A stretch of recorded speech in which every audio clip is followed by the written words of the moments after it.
আমি আফরিন। ঘটনাটির সময়কাল ছিল ২০০৭। আমি তখন 7-এ পড়তাম। বলা বাহুল্য, আমরা ও আমার মামার পরিবার একসাথে থাকতাম। মামার পরিবারে আছে মামা মামি এবং ওনাদের 5 বছর বয়সীর একটা ছেলে। আর আমাদের পরিবারে মা বাবা, আমরা 2 বোন আর 1 ভাই ছিলাম। আমরা যে বাসায় ছিলাম সেটা সিলেট ওসমানী মেডিকেলের কাছাকাছি কলাপাড়া নামক এলাকায় অবস্থিত।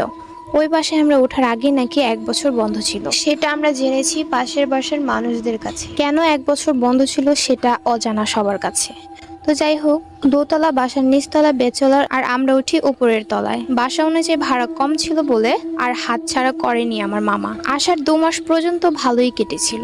তারপর ধীরে ধীরে কিছু সমস্যা শুরু হতে থাকে।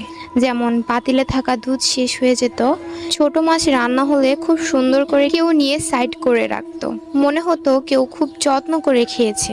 আর এসব দোষ আমরা যারা ছোট ছিলাম তাদের উপরে গিয়ে পড়তো। অবশ্য পরে ভুল ভেঙেছিল।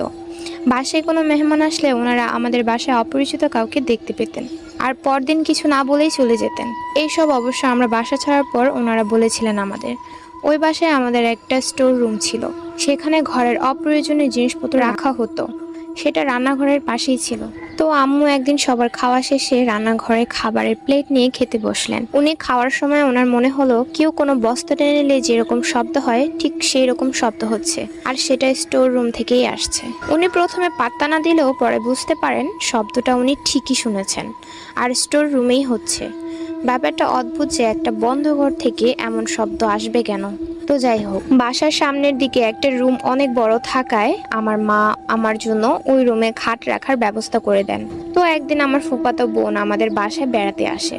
উল্লেখ্য, ওর নাম কুয়াশা। সময়টি ছিল ডিসেম্বরের শীতে আর স্কুল ছুটির সময় ছিল। ও ছিল সবচেয়ে কাছের এবং প্রিয় বোন ও বান্ধবী। ও আসলে আমাদের রাত ফুরাতো, কিন্তু কথা শেষ হতো না।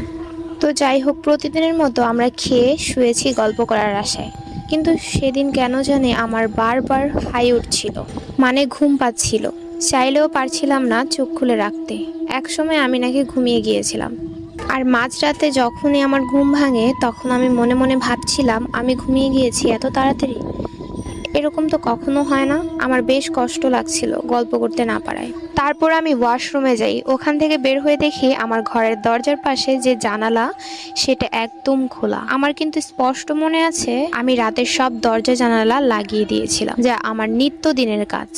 পরে ভাবলাম হয়তো ভুল হতেও পারে, বোনের সাথে গল্প করার তাড়াহুড়ায় ভুলে গিয়েছি হয়তোবা। তো যাই হোক, জানালা লাগানোর জন্য জানালার কাছে যাই আমি। প্রথমে খেয়াল না করলেও জানালার দিকে হাত বাড়ানোর পর মনে হচ্ছিল যেন আমার হাতটা কেউ ধরে রেখেছে। আমি আমার দিকে টানছি, তবে আসছে না। তখন একটু